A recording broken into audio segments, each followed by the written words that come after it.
want that game bread fight? Who? Game bread, Jorge Masvidal. Who's that? There you go. There's a guy in your division that's become a huge star this year in Masvidal. Do you think that's the name that makes sense for you most right now, or what do you see next for yourself? Who? Everybody getting it, especially that owl dude, bro. I'm going owl hunting, man. I want some owl soup.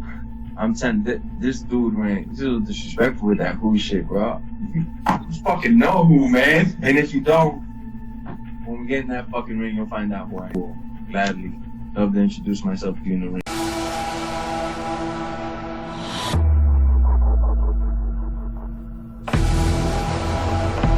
Those fights happen. Yeah, that fight's happening.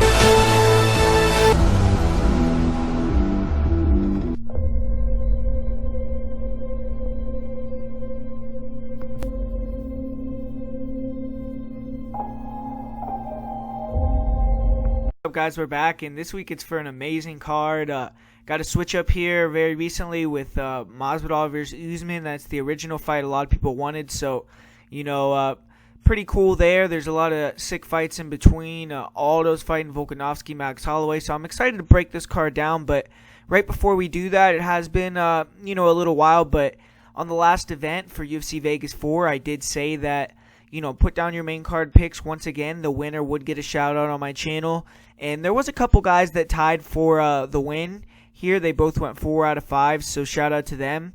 And on Friday as well, make sure to catch that Odds HQ, because if you did, get involved in that crazy parlay, you will get a shout out there as well. And we might be doing some giveaways, things like that in the future. So, just be on the lookout for that. And thanks for always supporting. But we're about to show the 2 channels that did get the win on the competition for last week.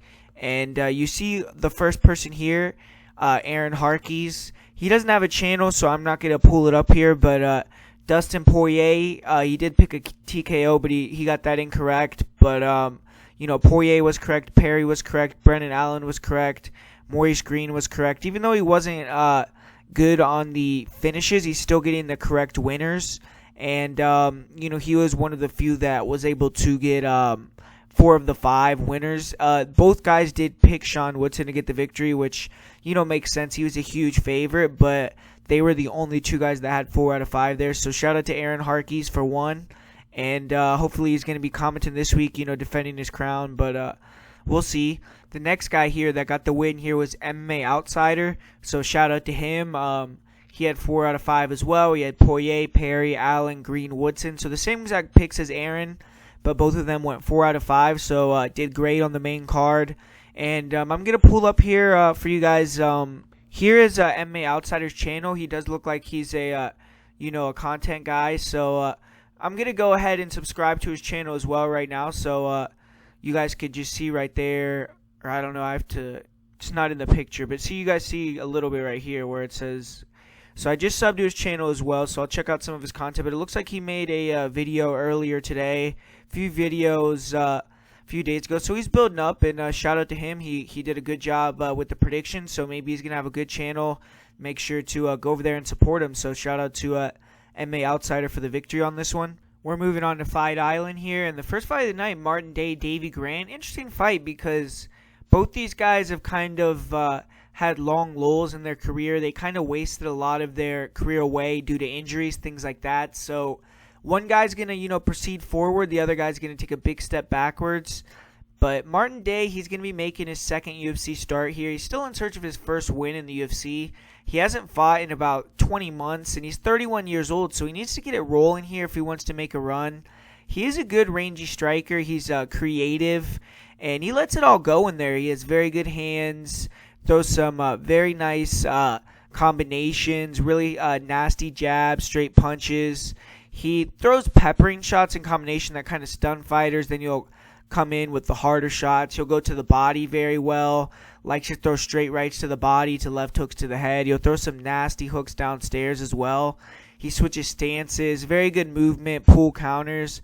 Just a very slick guy out there. He's just, really touching and moving. Nice kicks, heavy calf kicks. He has good lead leg side kicks, body head. He has real snappy front kicks.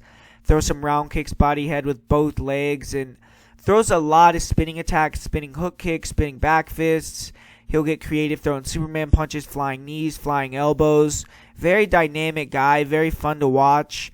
He does play with his hands down, and sometimes he can go to the well with the spins a little bit too much. And if fighters can catch a mid-kick or spin, I mean, he can be hurt. He can be countered and hurt. We saw that against Pingwan Liu.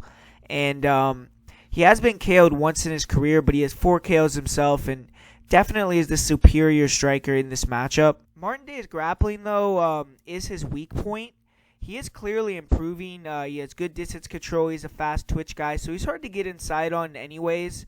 And fighters tend to have to take him down by catching his kicks or, pushing him to the fence, backing him up.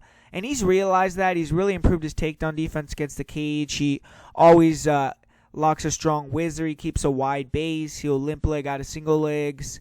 He's getting better with his takedown defense in the clinch. He has great balance. He was able to defend all the takedown attempts of Pingwan Liu, actually, and he even hit a couple clinch takedowns. He doesn't really like being on top, though. He'll land a couple elbows or punches and just get back to his feet. He did a good job of standing up whenever Liu pulled guard in his last fight, and he does have those long arms, and he has a couple guillotines on his record.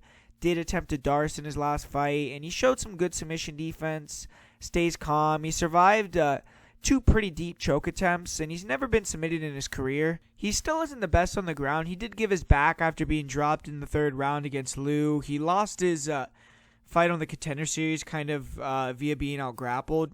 And if you beat Martin Day, usually it's going to be through out-grappling him. But Day does slow down a little bit as well in the 3rd round.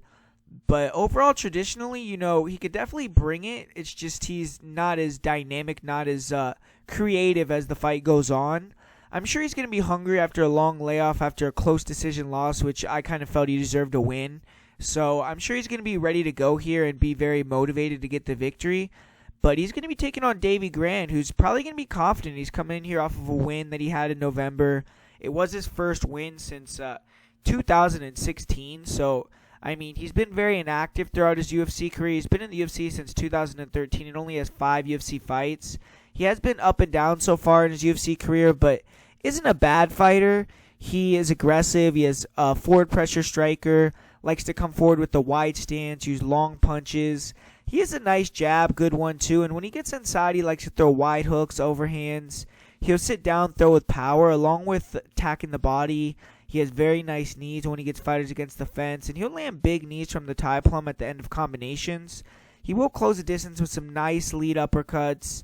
He has nice rounded front kicks to the body, to the head.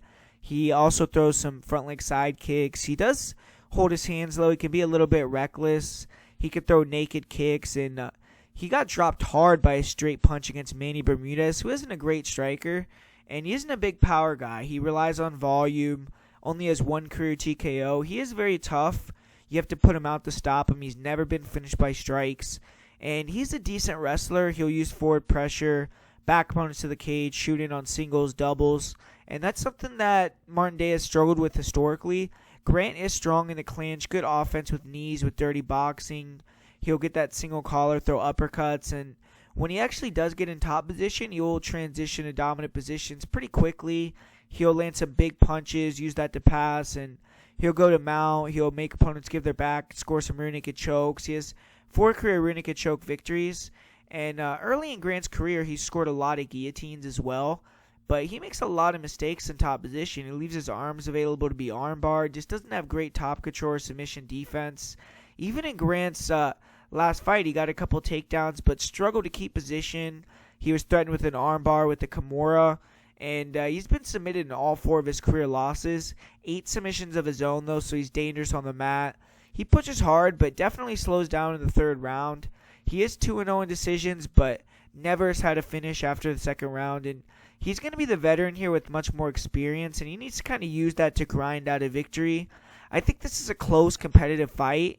I'm going to go with the younger guy that I see improving in Martin Day. I think Day has the striking advantage. He's much faster. He showed a lot of improvement on his takedown defense in his last fight. He never got taken down, landed a takedown of his own, and he has some good elbows in top position. His submission defense isn't bad. I think he has enough to get back to his feet or maybe even maybe even sweep Grant if he gets taken down. So I'm going to go with Day via decision or TKO. So my pick here is going to be Martin Day to get the victory. And up next here, we have another fun fight. Karol Rosa taking on Vanessa Melo. And Rosa, this is going to be her second fight in the UFC.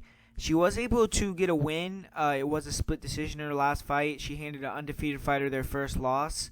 And she's had four canceled fights in a row since then. They've all been against Julia Avila. And it's been either Rosa pulling out or COVID canceling the event. And so she hasn't fought since November of 2019, so it's been a little bit of a layoff for her, but not too bad. Rosa, she is a meat and potato striker, kind of likes to come forward, a little flat-footed, and she works behind jabs, leg kicks, very sharp, stiff jab, good one too. She'll throw the pull counter and the straight right hand along with a really nice right hook, and she'll throw a left hook straight right hand, and her hand speed is pretty good. She catches girls as they come inside, and when she can back opponents up, she will wing some wild overhands to close the distance, some big hooks that have power on them. She will throw some occasional front kicks, some knees. She's solid at blocking and returning in the pocket, but she is very hittable. She doesn't move her head much, and she stands right in front of opponents with very little movement. She's a tough chick, and when she gets hit, she kind of gets emotional. She wants to try to get it back immediately. And, we saw that in her last fight. I think she got hit like 11 times per minute.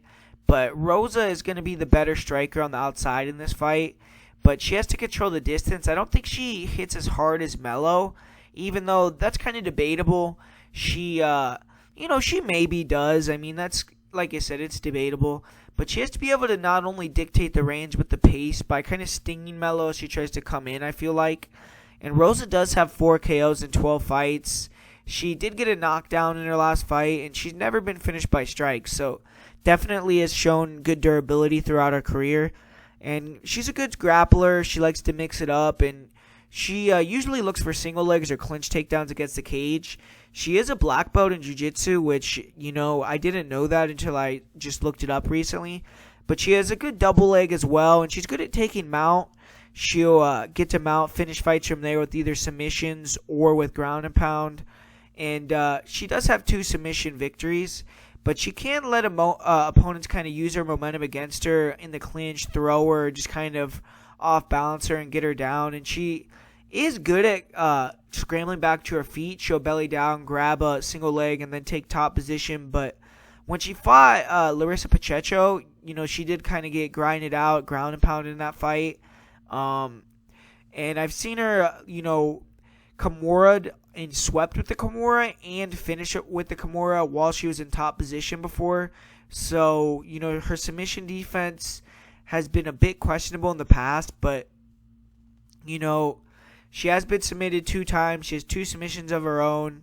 She has good cardio. She's durable. She's only 25, so she should be the girl that's getting better, improving, and, she probably will look better here than she did in her last fight.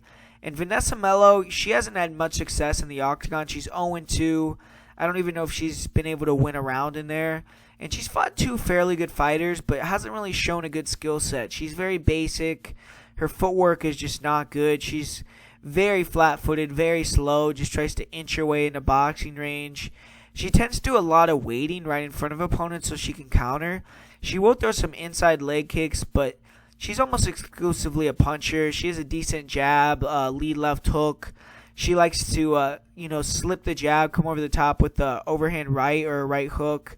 She'll, slip and throw a jab or a left hook as well. And she throws a lot of arm punches. I don't think she really throws with a lot of power a lot of the time. And when fighters pressure her, she tends to back up at straight lines. She gives up the center very easily. She doesn't move her head. She gets hit entering range. I don't know. She's just not very good. She has horrible footwork. She does come in shape, and she tends to, walk these girls down and have a little bit more success in the later half of the fights. In the pocket, she will wing some punches, and she did look to kind of, stun Tracy Cortez a little bit at times. But she doesn't have big power. She has no KOs in her career. And she's only been TKO'd 1 time. I mean, she is a very durable girl. And she isn't very active looking for takedowns or the clinch. I mean, I've seen her shoot some takedowns when she can back punch to the cage. but they don't look very technical. I have seen her hit some double legs, but against low-level competition. Her takedown defense isn't terrible. Melo, she was able to defend a lot of the takedowns against the cage, against Tracy Cortez, but Cortez was able to control against the fence. She was able to ultimately, I think, catch a kick, get a takedown, and Melo couldn't get up off her back. She does have 2 career submissions, Melo, but I would be surprised if she caught a submission here. She's never been submitted herself, and I'm going to go with Rosa. I think she's going to probably get a comfortable decision. Melo just lacks that footwork to get inside, and she really struggled to even strike with the subpar striker like Tracy Cortez. Rosa, even though she doesn't have the best footwork either, she's going to have the range. She's going to have 2.5 inches of reach, and she throws nice straight strikes down the middle. She'll throw some heavy low kicks. I think her punches are a lot more straight than Melo's. Melo is a little bit wide, and I think she's just going to connect a lot more, keep her at the end of the shots. I think the leg kicks are going to add up as well for Rosa. Melo's going to need to take a lot of punishment, use that forward pressure to wear on Rosa, try to either steal 2 rounds or finish the fight somehow. I mean, even then, I think Rosa hits harder.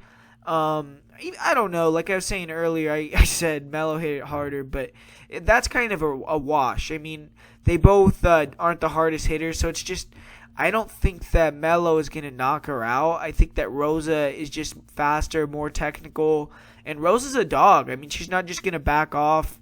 She's going to go to war if it gets like that, and I think Rosa's the better grappler. I've just never been a fan of Melo. I think Rosa's going to school her. I think, Rosa can't get emotional and brawl. That'll give Melo the best chance to win, but if she doesn't do that, she should dominate. So I'm going to go with Karol Rosa via decision here. And up next here, this is an intriguing fight. Zhumagulov, he's making his UFC debut, taking on a young guy that's improving and looks pretty good so far in his UFC career in Raulian Paiva. And for Paiva, he finally broke through. He was 0-2 to start his UFC career, but he knocked Mark De La Rosa out pretty good. And he's only 24, so he has a long time to keep improving, growing. He's a well-rounded fighter. He has finishing ability. He's tall. He's rangy. And he plays the range game very well. He's going to have, I feel quite a bit of reach here. He's 3 inches taller, has long arms as it is. And Zhumagulov, he's going to be making his UFC debut. And he's been on a good run. He's the Fight Night Global's champion. He's taken out some UFC veterans. And he's a good addition to the division. And a big guy. He has a good reach, a good frame. He loves the left hook. He'll throw low kicks to left hooks or vice versa. Some good body attacks. He'll close the distance with body shots, come up into hooks. Do the same with uppercuts. And he has good forward pressure. He cuts the cage off well. Good head movement. And he can be low volume. And he's also a little bit hittable at times. He just walks forward in straight lines. Can get hit coming in. He will mix in some level changes and then kind of use that level change to get you to lower your guard, and then you'll throw a spinning attack and try to hurt you with it. He's a decent fighter overall. He's tricky. He has 6 KO TKOs in his career, and he's only been finished 1 time by strikes. And he's well-rounded. He has fights where he wins with a striking heavy game plan, other fights where he wins grappling heavy game plans, and he hits nice double leg takedowns, but his top control really isn't very good. He'll hit multiple takedowns in 1 round and win rounds that way. But he isn't dangerous, and he struggles to hold guys down when he gets on top. Only has 1 career submission, and he does have above average takedown defense. He has been taken down, though, controlled in rounds and fights. He struggled with the takedowns of Ali Bogotinov, who's a UFC veteran. But he's defensively sound on the mat, pretty good get-ups. His last loss was due to him being grinded out. And, so that is kind of a weak point in his game a little bit. But he has very good cardio. He has the will to win. You'll push hard for 3 or 5 rounds. Durable, tough guy. But I'm going to go with Paiva in this one. I think, I like Zhalgas' body-head combinations. I like his head movement. But I think Paiva's the better range striker. He throws with more bad intentions. I think he has more power. I think the length, the range of Paiva will help him with the straights, the straight rights down the middle. I think he's going to keep that distance. I think that if Zhumagulov looks for takedowns, he may be able to get some doubles, but don't see him holding down Paiva. Paiva's very dynamic with his submission game off his back, with his sweeping game off his back. So I think it's almost, a bad idea to try to take down Paiva if you're Zhalgas. And I just think Paiva's a little bit faster. I think he's more dynamic. I think that he hits harder. I just think he's a little bit better fighter. He has the experience of fighting in the UFC, obviously. And I think he's going to win a competitive decision here. I think Zhumagulov, he has the cardio. He's a veteran. He's going to push him. But I just think that Paiva is better. So I think Paiva is going to get the victory here. And up next year we have another late replacement fight. Marcin Tybura taking on Maxim Grishin. And a fun fight here. Tybura, he finally got off the snide in that last fight. He snapped his 2-fight losing streak. Won a decision against Sergey Spivak. And Tybura, he's athletic for a big guy. He's light on his feet. Uses a lot of straight punches, straight front kicks to the body. And then you'll throw those nice round kicks to the head. You'll switch stances. He has a good jab, good counter right hook. He'll throw a leaping straight left. He'll throw a nice uppercut left hook combination. His head movement isn't the worst, but does tend to hold his hands low. He gets a little bit square, gets very hittable. Doesn't really control the center well. And, doesn't really have the best footwork. Also, he likes to shell up when he gets hit, which makes fighters, able to wail on him and take him out. We saw Sergey Spivak had a lot of success with his boxing against Tybura. And I just feel like Tybura's striking has diminished a little bit.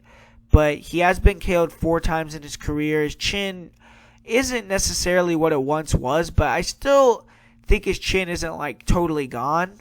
And he does have 7 KOs himself, and he's a good grappler. I mean, he's a black belt in jiu-jitsu, strong body lock, strong double legs. He has good takedowns against the cage, good control there as well. Doesn't really do much. He kind of just likes to take a break and control, but he will lean on you, just wear on you that way. He can't be reversed and just kind of have his back against the cage himself, but he does have good shots for a big guy. Very fast takedown shots. He'll feint a jab or throw a straight or throw a jab out there and then duck under into a blast double, kind of like the way Curtis Blades does. In his fight with Spivak, he did get several well-timed double legs. He has shown some good passing ability. Great job of taking them out, taking the back. He doesn't really do a ton of damage in those positions or look for submissions, which I wish he was more dangerous in those positions. But, his cardio is a little bit questionable as well, and he slows down and kind of has these lapses in judgment, which is interesting in this type of fight where he had to travel. He's fighting a guy that's probably going to be a lot quicker than him, so he can't make a lot of mistakes on the feet. And he's also, fighting in this heat in Abu Dhabi, so it's going to be interesting to see how Tybura looks here. But Tybura has 6 submissions in his career. He's never been submitted. And for his opponent here, Maxim Grishin, he accepted the call. He's getting a late notice shot here with the UFC. And he's enjoyed a good career already. I mean, he's a veteran of M1, KSW, the PFL. And he only has 1 loss in his last 21 fights. So, I'll say that again. He only has 1 loss in his last 21 fights. That's pretty impressive. He's beaten some name guys. Done some good work. And, that has been exclusively at 205, though. So, that's something that you have to take into account. And this will be his first heavyweight fight since 2011. 6 of Grishin's 7 losses have came at heavyweight. He's only 11-6 at heavyweight, so doesn't have the greatest record there. And Grishin isn't super impressive to me. He has decent striking. He's more of a counter striker, but he'll probe the jab. He has heavy low kicks. He has good straight punch blitz combos down the middle. He has a nice straight right hand. He'll look for round kicks to the body, good high kicks. He likes to counter strike, keep the volume low, pot shot. And he has big power. He could put fighters out if he lands the right shot. And 15 KOs in his career. So, that's just proof that he can knock you out. Half of his fights, he's got a knockout. And he'll mix it up. He can grapple. He'll use body shots to kind of disguise the level change as well. He has a good single leg. He'll push fighters to the cage. Good chain grappling from there. Good control in the clinch. He'll hit some trips, some throws. And he's heavy on top. He likes to sit in half guard, land elbows. He'll soften fighters up and eventually hit submissions. Good arm triangles, good back takes, good rear naked chokes. 6 career submissions for Grishin. he kind of struggles with his takedown defense against the cage. And against Jordan Johnson, he struggled to get his back off the cage. He was taken down a couple times, but he did show some good get-ups. He is hard to control. He has been submitted 3 times, but those were all a long time ago. And he's going to be very undersized here.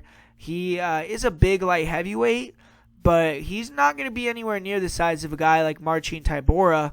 Taking this fight on short notice. It's his debut, so a lot of question marks here. This is a good fight. It's a good short notice matchup.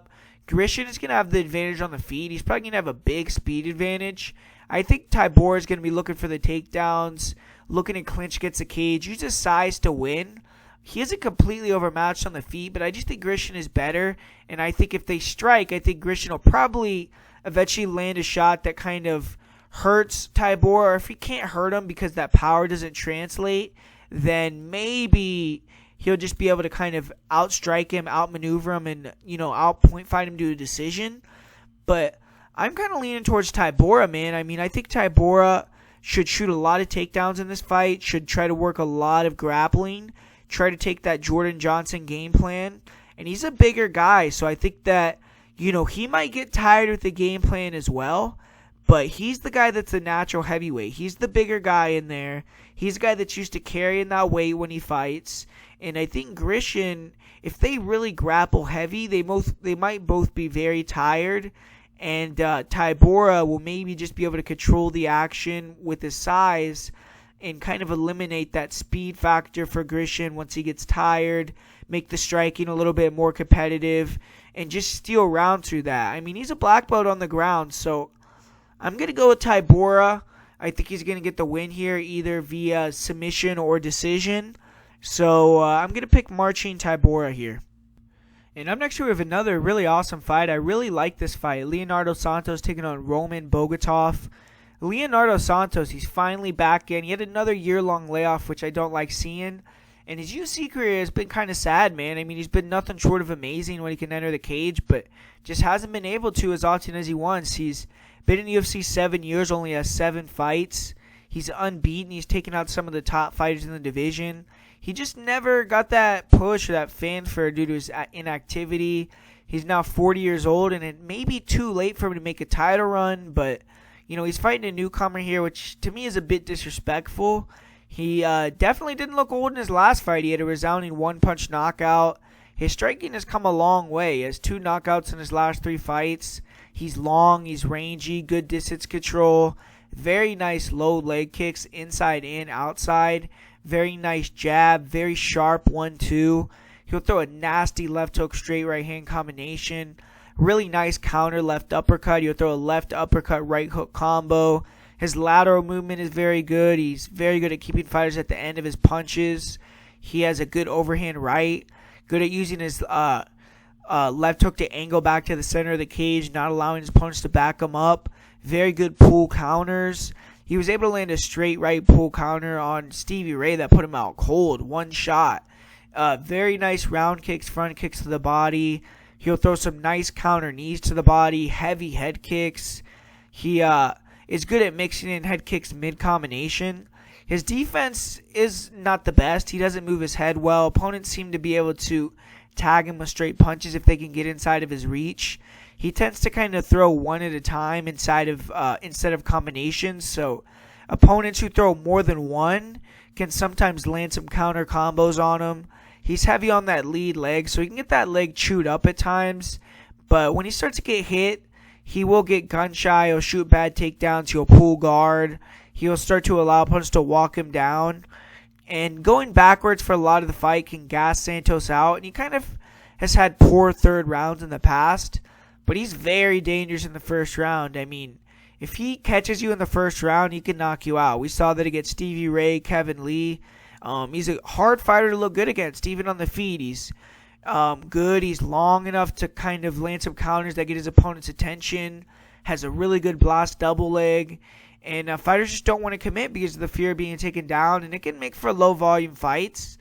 But he has 3 KOs in his career. He's been knocked out once very early in his career. And for Santos, I mean, he's a legend in Brazilian Jiu-Jitsu. He's a 4th-degree black belt, a very strong wrestler as well.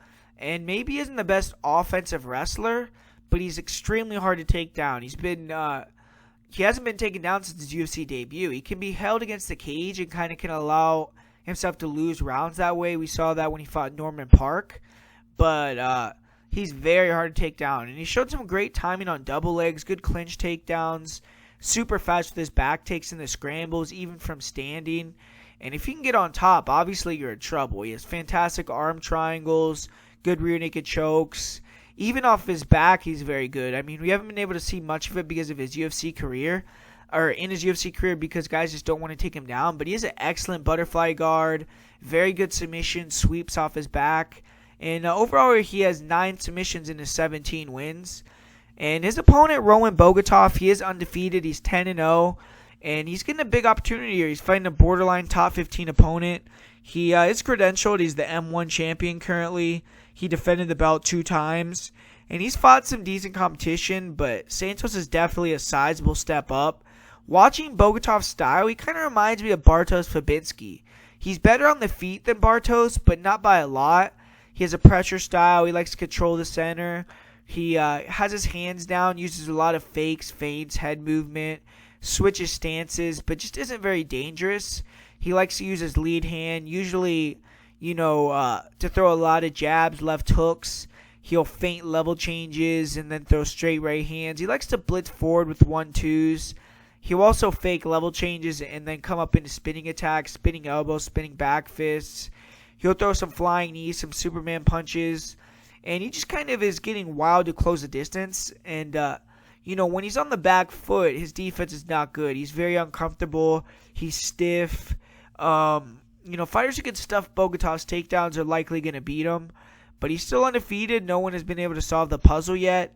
And he's an elite wrestler. He has very good level changes. He's just a grinder. I mean, if he doesn't get the first takedown, he's undeterred. He'll just continue to look for opportunities to shoot. Likes the double leg, and that's what he usually gets the fights to the mat with. On top, he's very heavy, good control. He'll sit in half guard, work arm triangles, 3 arm triangles in his career. He'll look for front chokes and scrambles. His jiu-jitsu is good but not great. I would say he can get swept. I've seen him give up his back. He's been threatened with submissions. But he's good at scrambling, not accepting bottom position. Against a fighter like Leo Santos, though, I mean, one mistake, it could be curtains. And Bogatov, he has 5 submissions and 10 wins. He has good cardio, a good round-winning style, and he should win UFC fights. But looking at this fight, this is a bad matchup for Bogatov. There's not a lot of places for Roman to hide in this contest. On the feet, I feel Santos is better. He's going to piece Roman up. On the mat, I think he's much better, and even if he's to get taken down, which is easier said than done, I see him sweeping, getting to dominant position. Santos has one of the best butterfly guards in the business. If Santos gets on top of Bogatov, it could be all she wrote also. The only way I see Roman winning this fight is if he can just hold Santos against the cage for 3 rounds, or Santos just all of a sudden looks old. But, I think it's a pretty safe bet that Santos finishes this guy inside the distance. I mean, I watched this fight with Mikel Laboute, who's a UFC reject, and he struggled a little bit to take down Laboute at times. Laboute was able to outstrike him at times as well, so I'm not 100% sold on Bogatov. I think that Santos is a lot better than him, a lot more dangerous, and I think he's going to take him out. So I'm going with Leo Santos to get the victory here. And up next here we have Makwan and Amirkhani taking on Danny Henry. Makwan, he's looking to get back on track. He suffered a setback his last time out. He lost to Shane Burgos, got finished in the 3rd round. And he's been inconsistent. He's only 2-2 in his last 4 UFC fights. His opponent, Danny Henry, he's making his return. He's had a pretty long layoff. He hasn't fought since March of last year. And in that fight, he got taken out very quickly by Dan Ige. He is 2-1 in the UFC. He's a tough, scrappy guy. But I'm going to have to go with Makwan here. I mean, he's undoubtedly fought the higher level competition. He's clearly the better grappler. And I think the long, wide stance of Henry will allow Makwan to get in on single legs. Henry's 6 feet tall. He stands tall. He's slow. He's flat-footed. He does have some nice straights down the pipe, decent front kicks, and he's a dog. I mean, Henry will take a shot to give a shot. He likes to take licks early to tire guys out and then whip up on them later. In Henry's only UFC fight that went minutes, I mean, he was dominated early by Daniel Tamer. He got hurt. He got dropped more than once, but was able to survive, and then he took out the exhausted Tamer. It took him out late in the third, or I think it went to decision. I don't really remember 100%, but Henry does have really nice guillotines. He had a high elbow on Akeem Dawodu that put him out cold very early in their fight. He landed a straight, hurt him, latched onto that neck, and just didn't want to let go, man, and eventually put him out. I haven't seen much of Henry off of his back, but he has great cardio, he has mental toughness, and he has to lean on that here. He has to survive the first, gas out Makwan, and take him out late. For Makwan, everyone knows the game plan. I mean, he's an ankle diver. He wants to make the fights wrestling matches. Honestly, though, Makwan's hard to hit on the feet. He makes guys hesitant to throw because of the wrestling. Uses a lot of movement. He's never a stationary target. And he has a decent jab, decent left hook. The left hook is a strike Henry's very susceptible to. Henry kind of just floats his chin out there at times. So, I mean, Makwan could land some shots on the feet. He isn't the greatest striker, but I honestly think he can compete with Henry. He should be able to land the jab, land that lead hook. And he does hit semi-hard. I mean, you also mix in some crazy flying attacks. And he's an elite wrestler. I mean, that's what he's going to be looking to do here. He has very good singles, doubles, very good at hitting body locks off the cage. We saw him being able to muscle Burgos to the mat multiple times that way. And Burgos is one of the biggest, strongest guys in that division. Amirkhani on top, he has very good control, very good submissions. I just think Makwan is the better fighter. I mean, the cardio, the heat does worry me, but I think he's just going to be able to do what he wants more often than not, get the takedowns. He's never lost 2 in a row. I just think he's the better athlete. He's more well-rounded, and he's just more dominant in that one skill set of wrestling. I think he should win a decision here, maybe even get a first-round submission, so I'm going to take Makwan and Amirkhani to get it done. And up next, we have a matchup of 2 underrated guys. Elizeu Zaleski dos Santos taking on Muslim Salikhov. Muslim, he's I think 3-1 in the UFC, and he has won 3 consecutive fights. For Zaleski, he's 8-2 in the UFC, 8-1 in his last 9 fights. But you do have to say that Zaleski hasn't been looking as good. I thought his last fight was a little bit debatable. He went over there to Asia, got dominated by the Leech, Li Jingliang. And looking at this fight, man, I mean, I'm a big fan of Muslim Salikhov. He has really good striking. I mean, doesn't load anything so fast. But the thing is, I mean, he does kind of wait to counter a lot. He's a pot shotter. He doesn't throw a lot of combinations. I mean, he does have the one-shot power. He has the flashy spins and really good counters, so he makes it hard for guys to be high volume against him. But he doesn't throw a lot of volume, which Elizeu Zaleski throws a lot more punches than him, throws a lot more strikes. So maybe Zaleski will be able to, on the feet, make it competitive by just throwing more volume than Muslim. But I think it's going to be hard for him to throw volume against a guy that's cocked and ready to counter like Salikhov, man. I mean, Salikhov can dead you with either hand, spinning attacks that can knock you out, and when he hits you clean, I mean, it's a one-punch knockout. The thing is with Zaleski, very durable throughout his career, so that's going to be interesting if he can take the shots that Muslim has, but Muslim's an explosive, dynamic, one-shot guy, and I see people talking about, they think that Zaleski is going to come in here and take him down, but that's not really Zaleski's thing, man. I mean, he was able to take down a guy like Curtis Melender, but Muslim, I mean, he has good wrestling. He has heavy hips. He has good takedown defense against the cage, wide base. He digs underhooks and disengages well. Good sprawls. I mean, he's pretty hard to take down. I mean, we saw Alex Garcia struggle to take him down. This isn't a Curtis Melender, guys. This isn't a guy that you could just take down by a gust of wind. I mean, he has good takedown defense, real heavy hips, and I think it's going to be very hard for Zaleski to even time a takedown with that in and out movement as well. I think that, Muslim is probably going to be able to make this fight a stand-up fight. Zaleski throws a lot of very wide shots, wild shots, and I don't know if that's going to slide here with a guy like Muslim. I just think Muslim at some point is going to land that counter shot and knock him out. Or win a decision. I just think he's cleaner on the feet, crisper on the feet. I think it's going to be very hard for a guy like Zaleski that, I mean, I think he has 5 takedowns in his whole UFC career, which is 10 fights. So he's not a guy that's active with the wrestling. If he was, I would be more inclined to pick him here. But I think Muslim's takedown defense is underrated. I think his striking is just better than Zaleski's, cleaner. I think Zaleski leaves a lot of openings. And I think that, his style of being so aggressive kind of plays into Muslim's game plan. So I'm going to go with Salikhov to get a knockout at some point or win a decision here.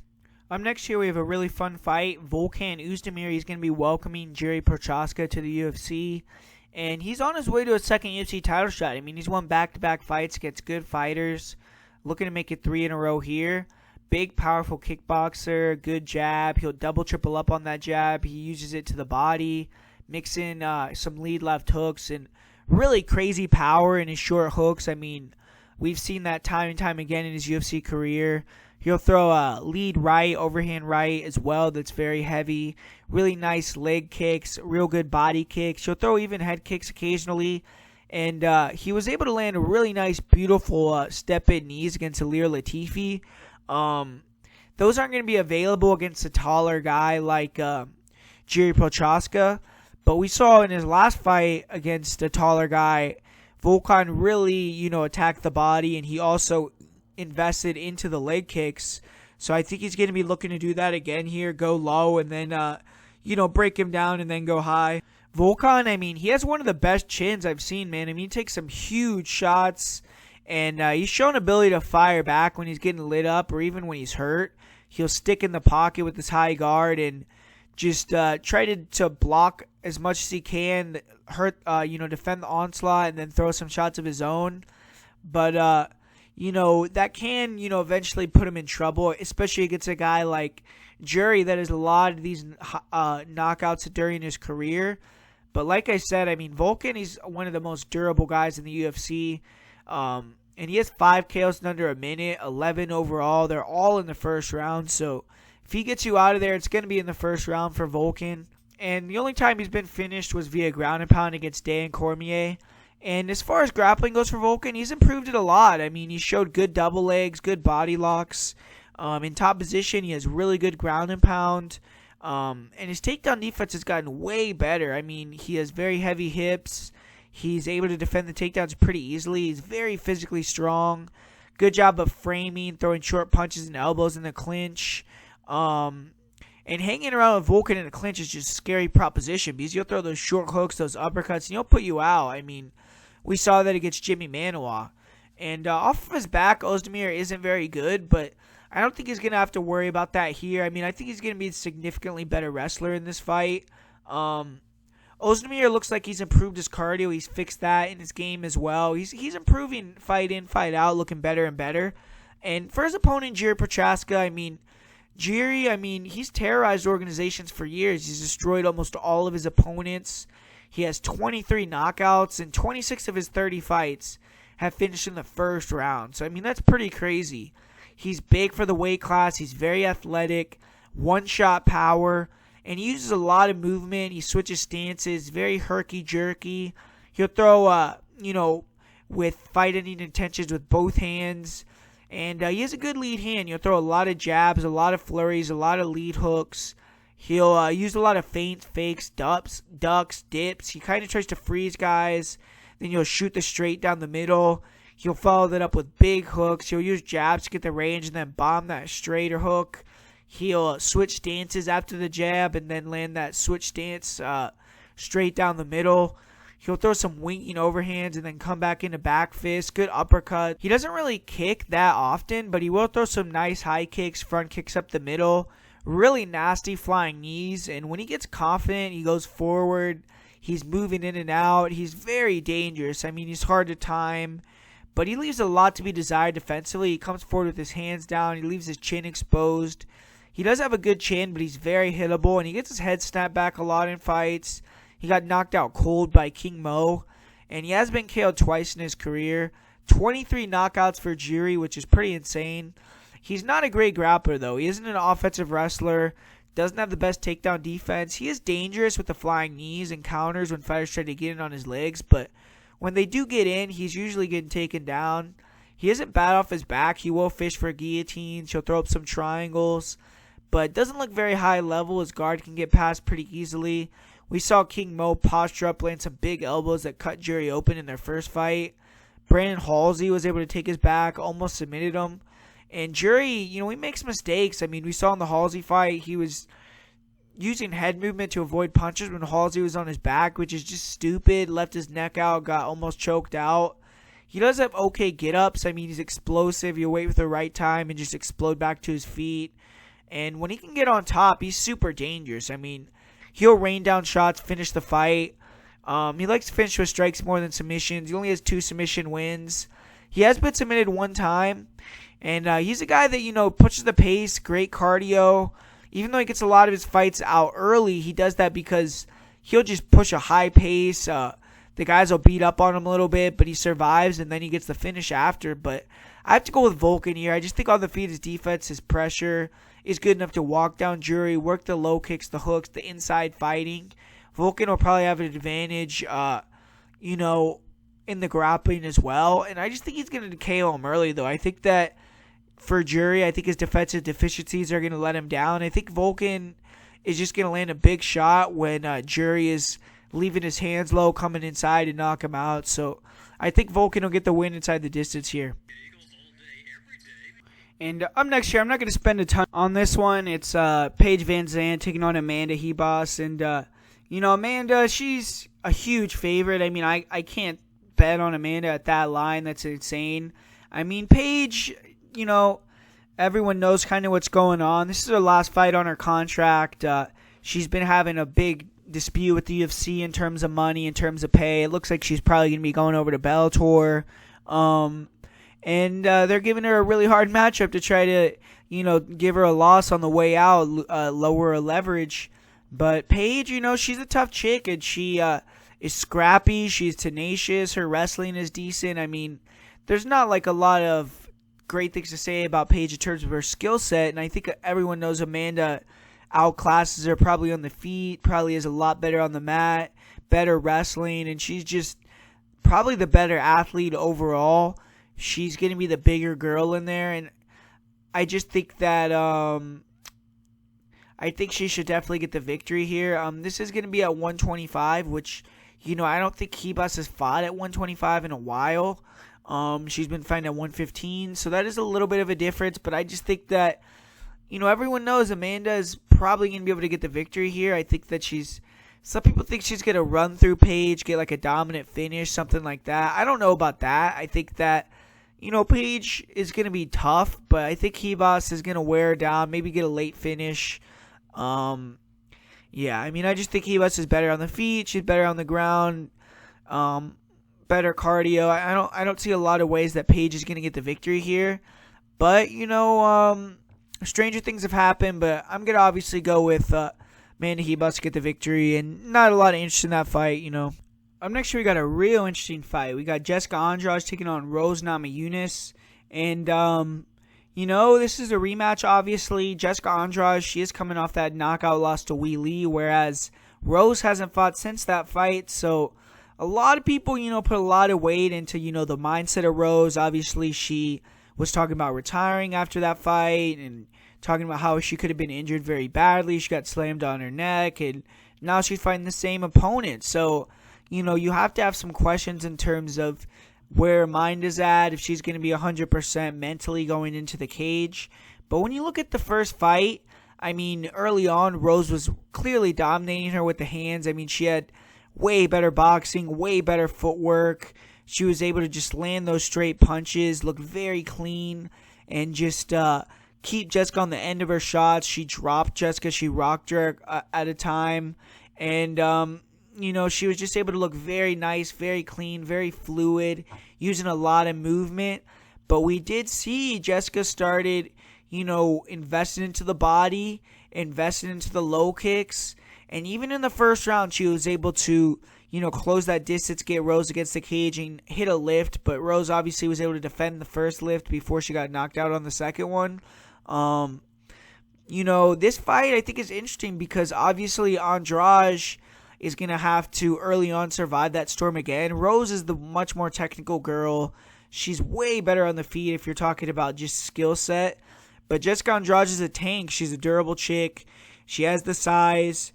And she's willing to take a shot to give a shot, and she throws a hell of a shot. So she's going to be coming forward, pushing that pace.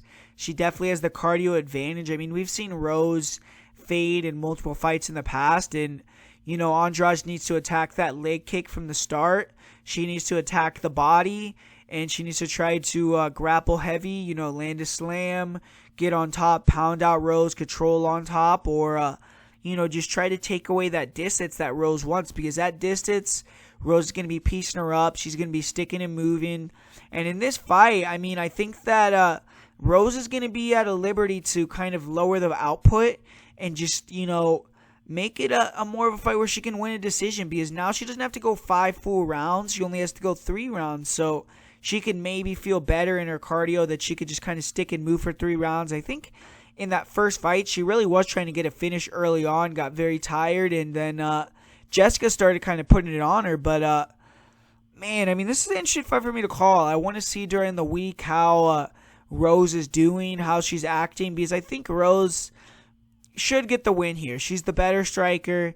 I think that she has the grappling to negate the grappling of Andrade, stand up, defend the takedowns, and just her movement and the way that she maintains range and distance. It makes it very hard for fighters to shoot in effectively. So I just think Rose will probably be able to, you know, outstrike her again if it goes to a decision, win 2 of the 3 rounds.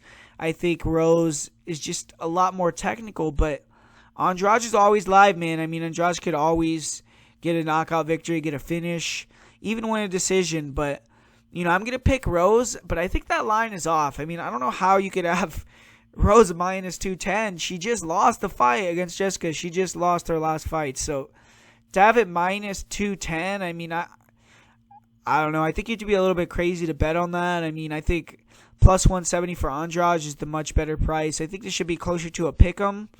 But I'm going to go with Thug Rose. I think she's going to get her win back, you know, redeem herself here and defeat Jessica Andrade. But it's a close one. Man, up next here, Jose Aldo, Petr Yan. Man, some of you guys are bitching about this fight. I don't care. I'm excited to sell for this fight. It's going to be an awesome fight. Can't wait for it. And, you know, breaking it down here, Petr Yan, I mean, obviously he's the young lion. He's a big favorite to win the bantamweight belt. I mean, it seems like no one is giving Aldo a chance. He's undefeated in the UFC, and his only loss in his career is a split decision in 2016. So 6-0 in the UFC, but this is definitely a step up in competition. This is Yan's first title fight, first 5-round UFC fight. He's an animal, though. I mean, he's chomping at the bit for this opportunity, I'm sure.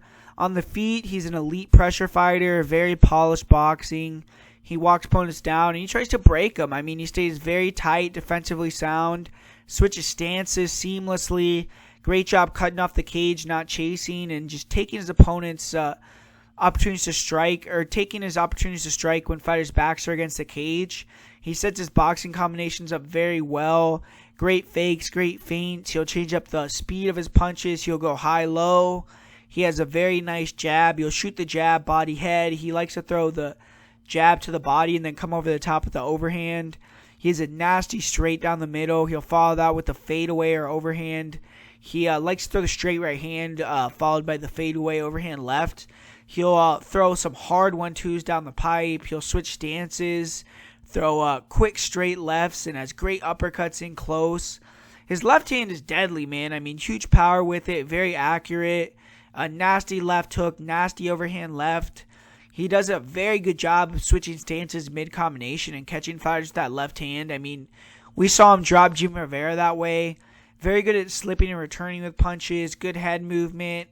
Very good at circling away from blitzes, pivoting, retaking the center. He's good at controlling the octagon, and he's a good kicker as well. Good low kicks, good oblique kicks. He'll throw some hard round kicks to the body, to the head. And the head kick that he landed on Faber was nasty. I mean, Yan will mix kicks into punching combinations, nice spinning attacks, and he can be a savage on the feet. I mean, he can be hit at times because he admires his work in the pocket. And his pressure style, and he's, you know, always coming forward, that makes it impossible to kind of not get touched a bit as well at times. He is a bit heavy on his lead leg. Sometimes he can overextend with that right hand, be available to counter. I feel like he'd be susceptible to body shots at times. Jinsu Sun had success landing some body shots on him. Having said that, though, he's very durable. takes big shots, has little reaction, keeps coming forward, never been finished by strikes, and he has 6 KO TKOs and 14 wins. He isn't a one-punch knockout guy, but definitely has big power. And he's a good grappler. His wrestling and jiu-jitsu aren't on the level of his striking, but he's growing. He's improving every fight. Training a Tiger, has helped Jan's striking or his clinch game a lot. He's good at working wrist control, throwing uppercuts in the single collar. But he also land knees, elbows from that Muay Thai plum. Isn't super active in the clinch, but he's good at landing a few shots, disengaging. And I've seen Jan land some clinch throws early in his career. He was killing Uriah Faber with shots off the break. He is excellent at using his defensive boxing to kind of create wrestling opportunities. Against Faber, he was slipping the overhand right, and then he would duck under, take the back from standing. And from there, he was hitting kind of a weird mat return. I mean, he would kind of, I would say he would lock his hands like into a tight waist, then he kind of would drop to a knee and pull his opponent over the knee and kind of hit a trip that way. He did that against John Dodson as well pretty effectively. And he'll shoot some blast doubles, but he isn't a super active wrestler, and he isn't the greatest on top. He can get into a dominant position and just rain down ground and pound against lower level guys. He'll get to that wrestling ride, and I've seen him, take him out and finish him guys, but isn't a submission threat. Isn't a guy that's probably going to finish Aldo on the mat unless he hurts him bad. Petr Yan has strong takedown defense, heavy hips, fast hips, and he's good at cutting angles to avoid fighters getting in on his legs. He's good at getting his hips back, framing on the head, and pretty good scrambling ability. He's hard to hold down. When fighters can't cement position on him, though, he doesn't look great. That's definitely the weakest part of his game. I mean, he can kind of just be a little bit passive, just lay on his back. And in his fight with Jinsu Sun was able to control him for about 2 minutes in the second round. Yan was kind of attempting to use a butterfly guard, but didn't really, work with it. Didn't really use it that well. Sun was able to posture and pass his guard a couple times. He even took the back of Petr Yan, and Yan was eventually able to scramble back to his feet, but showed some deficiencies there. And Aldo has actually stated that Yan trained with him to help his ground game, and Aldo was able to kind of dominate Yan on the mat in their training sessions. So that's an interesting wrinkle. Maybe Aldo will go to that. But Yan is just one career guillotine. His main strengths in this fight are going to be his youth, his cardio, his durability. And his cardio is elite. I mean, wearing on Aldo, keeping a high pace is going to be a huge part of the game plan if he's going to win. He's young, he's hungry, and he wants to, take out another legend, cement his legacy here. Although he's getting one more crack at UFC Gold. I mean, he's going to get a chance to become a 2-division champion. And he's lost his last 2 title fights, so this is probably his last shot here. He has lost 2 in a row as well, but his last fight was highly contested. A lot of people thought he won that one. And he looked very good at bantamweight. I mean, he's going to be looking to replicate a similar performance. He's, a great striker, very elite level striker. He has one of the best jabs in UFC history. I mean, he'll shoot that thing body head. He has really tremendous lateral footwork. I mean, extremely hard for opponents to back him up and get his back against the cage. He has a really nice straight right hand down the middle. Really good at using feints to set that thing up. He nasty counter straight rights and hooks. He likes to throw the left hook and straight lefts hard to the body. I mean, he has really nasty body shots. Great job of faking and feigning the same combinations he lands, and he really makes his opponents always react to him by kind of always moving, twitching, keeping him off balance. And I really hope that he gets back to the leg kick in this fight, man, but really hasn't shown them much in recent fights. He has amazing head movement. He'll slip and return with hard hooks to the body, with hard straight punches. And he was really making Marlon Rice hesitant to throw with that slip and return, because he was slipping and returning with 2, 3, 4 shots in combination. Nasty step-in knees to the body when opponents try to get inside. Nasty flying knees. He has really heavy head kicks. He's still an extremely explosive, powerful guy. Definitely the guy with more one-shot knockout power here. I think he's actually going to be a little bit faster as well, but that's kind of debatable. And Aldo has 17 knockouts in his career. He's been finished with strikes 3 times. And in my opinion, he was taking a lot of shots from Marlon Moraes, though, and just eating them like cupcakes, which is really just, kind of, that was telling because, if he can do that against these bantamweights, just eat the shots and, not really, respect their striking and be able to just walk them down and terminator them. For 5 rounds, that's a big thing. And in terms of the grappling, Aldo's a black belt. He's one of the best defensive grapplers in UFC history. I think he has like a 91% takedown defense. When you shoot in on him, you always have to be weary of those knees, those accurate uppercuts. Really nasty in the clinch with clinch knees as well, elbows, real good shots off the break. And he rarely shoots takedowns, but he has good reactive doubles. Clinch takedowns aren't bad. And like I said, maybe in this fight, knowing that he has an advantage on the ground, he will go to that. But man, I liked what I saw from Jose in his last fight. He fought like a wild man in his last fight. He's gassed before, but he looked full of energy even between rounds after that fight. And he was having fun in there again. You saw him smiling. He showed an insane chin. He ate some fucking hammers. He ate a flush head kick. And Rice definitely hits harder than Jan, in my opinion. Aldo kept an insane pace in that fight. He was pressuring. He was forcing Marlon backwards constantly. His jab was popping. He was landing that nasty straight, the uppercut. He was digging to the body. And he was doing his thing like usual, like vintage Aldo. The only thing that was missing was the kicks. I think low kicks in this fight will be huge if he actually throws them. We saw Jimmy Rivera hurt the leg of Jan with kicks. Aldo needs to stay off the cage in this fight. And he's very good at doing that. He's actually elite. He has great footwork. He's great at maintaining the center. He'll use blitz attacks or jabs to get off the cage quickly when you do back him up. He's going to be the more athletic, fast twitch guy in this fight. And when Aldo lands clean, he swarms. He takes guys out. That's evident in a lot of his finishes. And he's going to be a lot bigger here as well.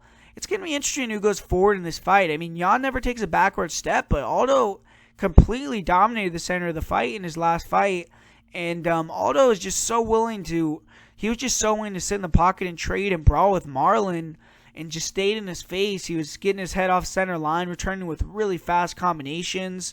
Marlon was able to touch Jose a lot and stick and move well, but that's not Jan's game. And if Aldo can take the shots, which I feel he definitely can, and has that same cardio he did versus Moraes, where it looked like he could have gone 5 hard rounds easily, I think he definitely has a big chance to win this fight by pressuring Jan, forcing him on the back foot, never giving Jan the openings of being on the cage and staying busier, keeping the jab in Jan's face, countering Jan with body shots, with straights when he tries to get off, and just bullying him.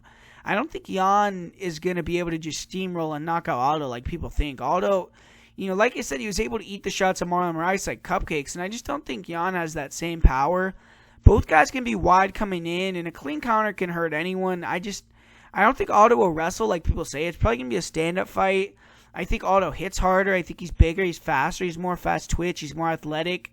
And if he can keep the pace, he's probably going to win. I don't think Jan is going to be able to back Aldo up and catch him flat against the cage like he does these other guys. I think in the center of the octagon, it's going to be a close boxing fight. And I think Aldo will eventually try to pick it up, turn it into a brawl, and take Jan out. I don't know if he'll be able to take him out or win a decision, but I'm going to pick Aldo. Jan has to prove it to me, man. He's going to be having to walk down a bigger man. He's going to have to back Aldo up, something that's very hard, and probably have to brawl with him, really, make him work to beat him. Because, man, people are thinking, like, Petr Yan is not Max Holloway, guys. Max Holloway fought at 155. He ate shots from a guy like Dustin Poirier, who hits like a truck. He's a huge guy with a reach advantage. Alexander Volkanovski, another guy that has a reach advantage over Aldo. Conor McGregor, another guy that has a reach advantage over Aldo. Marlon, he has a 67-inch reach also, and we saw what happened in that fight. Aldo was the aggressor. Aldo was walking him down. Aldo was the one that was eating the shots and coming forward. And, man, I just don't have that same confidence in Petr Yan. Petr Yan has to show it to me. In his fight with Jimmy Rivera, that first round, Rivera was dominating the round. He got the late knockdown. And then on 2 or 3 judges' scorecards, Rivera won the third round. So, Rivera was very close to defeating Petr Yan. I think that Aldo has similar angles. He cuts angles very well. He moves very well. He's not going to let Petr just back him up. And I think he hits harder if they exchange. I think Aldo's going to win the exchanges. It's just going to be if Aldo can keep the pace, and I'm going to go with Jose Aldo. I think he's going to get it done. I want to see him as well on the scale, see him throughout the week. He said that this weight cut has been easier than the last one. I'm going to go with Jose Aldo to get it done. I know I'm going to be in the big minority here, but I think the line is off too. I mean, Petr, he's coming off a win over a guy that Aldo beat 10 years ago, so I'm going with Jose Aldo to get the win. I think he's going to get it done, so pick is Jose Aldo here. And up next here we have another rematch. We got Alex Volkanovski, the champ, taking on Max Holloway, who's trying to get his crown back. And there's a lot of interesting things with this fight. I mean, we've heard Max have a really difficult camp where, he struggled with the lockdown. He's said that he's taken a lot of his training on Zoom. I mean, which I just don't know. That doesn't sound good to me. But then when you look at Alex Volkanovski, I mean, that same sentiment was coming in when people were talking about Dan Hooker, because New Zealand was one of the, countries, and Australia was one of the countries that was the heaviest on lockdown. So I don't know how well Alex Volkanovski was doing as well with camp, things like that. But I think he did say the gym was open and he was able to train with just small groups, which is better than what Max Holloway was doing. And, the first fight, I kind of feel like I gave a great breakdown. I predicted the fight very well, and picking Alex Volkanovski to win and how he won. Just through being the smarter fighter, the fakes, the feints, throwing those low kicks, he really affected that leg of Max. And he was just in and out. He was more defensively sound, and that's the difference. I mean, Max Holloway, he's a guy that relies on his chin and relies on a lot of volume, relies on being able to, have the range, back guys up, tire them out, and or just get them to stand in front of them and, exchange, whereas Volkanovski's never going to do that. He's always going to be in and out. He's always going to be defensively sound. He's going to be, moving in, landing a couple shots, landing a low kick, getting out, and it's like Max Holloway said, it's like a point karate style, but that style was enough to dominate Max Holloway in the first fight. I mean, some people think Max won the last 2 rounds. I kind of feel like he won the 5th round. I don't know if he won the 4th round, and those rounds were still similar. I mean, it wasn't like he got dominated in the rounds he lost or he was dominating in the rounds he won. It was just kind of, they were playing a game of tag, and Volkanovski was better at that game of tag overall, but Max maybe was better at the end. And what I mean by in and out is, like, Max, I mean, he's extremely good at with distance control, man. I mean, he keeps that distance control, and if you try to just explode in and, like, he'll just cut you off with the straight punches and bang, bang. I mean, he's tagging you, and he's just backing off, and it's hard to get inside. But Volkanovski showed in that fight, I mean, his footwork and his ability to attack the body, then come over the top with hooks, things like that. He was closing that distance over and over, and the way that he closed the gap negated the distance control of Max Holloway, which was massive in that fight. And Max has to find a way to not allow that to happen, which is just much easier said than done, because, I mean, when Volkanovski got inside, he was landing these hooks over the top, these bigger shots that kind of disrupted Max's rhythm, because Max likes to be a guy that touch, and then throws these harder shots. And Alex would kind of, when Max was touching, he'd close that distance, get inside, throw a clubbing overhand, a clubbing hook, and just back Max off, maybe attack the body, throw a leg kick after, and just kind of stayed one step ahead, out-volumed him, landed a lot of significant strikes. I mean, he landed a ton of volume in that fight. He has the ability to keep the cardio, match the pace. It did look a little bit like, Alex got a little bit tired in those last couple rounds, and that's why Max was able to start to control distance a little bit better, land his strikes. It looked like Alex was a little bit surprised how good Max was in southpaw after he kind of hurt his leg. He switched stances and was able to negate the low kicks a little bit by being southpaw. And Max, he's going to have to figure out a way to get inside without being countered and stop Volkanovski getting in and getting out. I mean, Volkanovski just did a very good job with the feints. He did a good job of countering Max when he tried to get inside, and he did a good job of, getting in and getting out and negating that distance control with the footwork, which, man, I mean, I just think, I don't know. I think that Alex could even mix in some level changes in this fight, try to change it up, work some clinch control, work some takedowns if he can get the fight to the ground. And I just think Alex Volkanovski is probably going to get the win here, man. I mean, it's a rematch. I mean, we've seen Max even say certain things like where he was fighting Aldo, like, if you fight me once in the rematch, I'm going to beat you even worse. In the third fight, you should question even taking the fight. So, I mean, Max probably is thinking in his head, too, that this is going to be a tough fight. And with this training camp not being ideal, all those things compounded, I just think Alex Volkanovski is probably going to do enough to get it done here.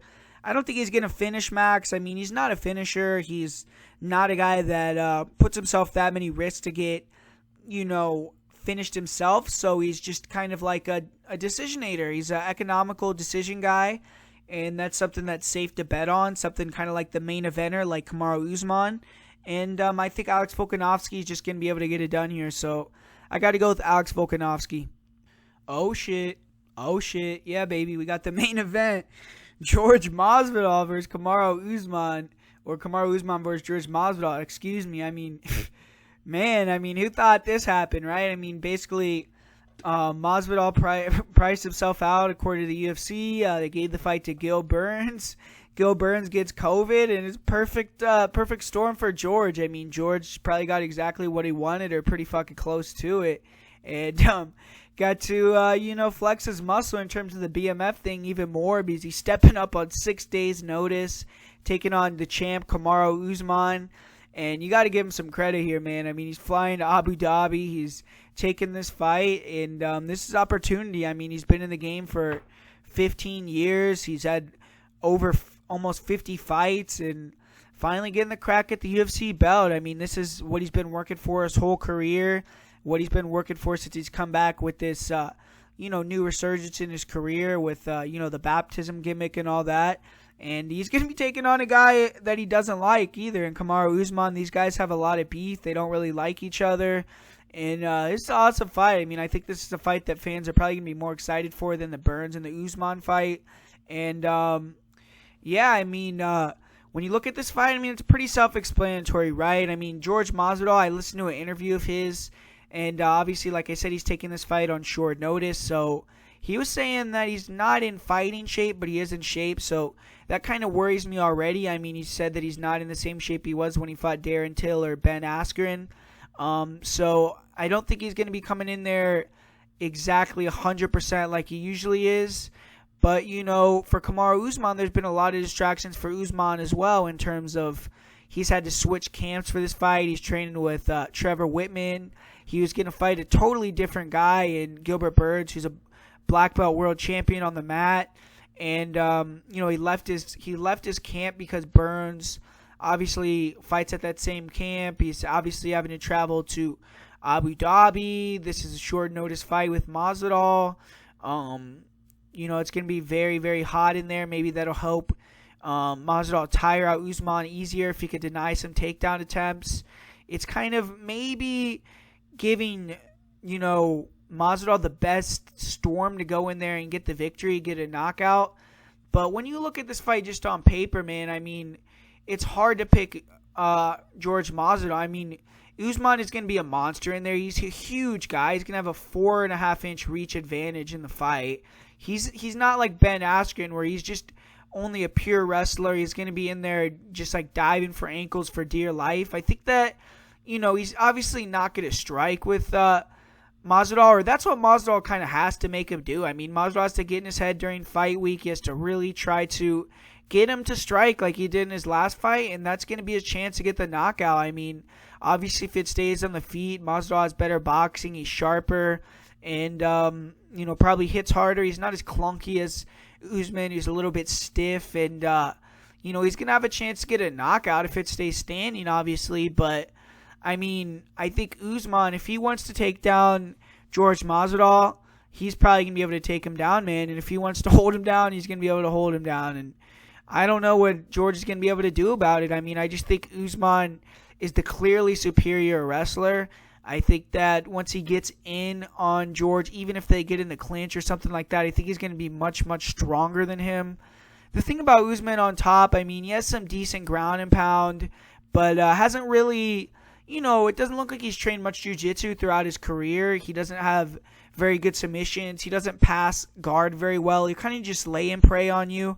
And due to that, I mean, his style can be kind of boring when he chooses to grapple heavy. But, I mean, he's a guy that doesn't care about that. He's a guy that'll just go out there, win a boring decision, win 5-0, ragdoll Masvidal, go home with his belt. And it's just hard to pick against a guy like Kamaru Usman, man. I mean, we saw him in his last fight go out there, take out Colby Covington, finish him in a grudge match. This is another grudge match. And, I mean, Masvidal, even if Masvidal was on a full camp, man, I mean, I think it'd be hard to take Masvidal. We've seen just Masvidal taken down and controlled too many times, and it's tough, man. It's tough for Masvidal to get the win. I think if Usman grapples, I think he's likely going to get the victory here. I mean, that's basically all there is to the breakdown, in my opinion. I mean, on the feet, obviously Masvidal has a chance, but I mean, I just think Usman's going to take him down at will and ragdoll him, man. I'm going to be cheering for George. I hope George goes in there and gets it done. Big fan, obviously. Really like George Masvidal. I think it'll be way more fun of a story for the UFC and more fun of a fight if he goes out there and gets a knockout, because I think that if he loses, it's going to be a decision win for Usman. I think it's going to be kind of boring. And, yeah, I mean, it is what it is. I'm going to go with Kamaru Usman to get the victory via decision in this one. And I think that the line is pretty good. I mean, minus 280, minus 300. I think he could almost be like minus 400, minus 350. So, yeah, going with Kamaru Usman, I think he should get it done there. So there you guys have it. You got the breakdown for UFC 251. Make sure to drop a like down there, write a comment, subscribe to the channel if you're not subscribed. We're going to have more awesome content coming out. Make sure to check Odds HQ. Friday, I'm going to be doing another video on there, post weigh-ins. Going to be posting it on the channel here as well, so you can watch it live. We are live. And or you can watch it after. It is going to be recorded and given out after as well. Make sure to check the guys out there from Odds HQ as well. Like Clint from Die Hard Podcast, Mo Stream TV, Boston Nick. A lot of those guys are really good cappers as well. You get a lot of information from a lot of guys here on YouTube. I mean, there's a lot of great people that do videos. So shout out to everyone in the community. It's all growing. And yeah, thanks for watching these predictions, guys. Tell me if you agree, disagree, what you think is going to happen in the main event. And just like last week, or just like a couple weeks ago, and just like the event before that, put down your main event picks. Tell me who you think is going to win, and you'll get a shout-out just like we saw the shout-outs today that we got. So shout out to those guys once again. And maybe you'll be the winner next time. So make sure to get involved. Put down your comment and try to get the victory.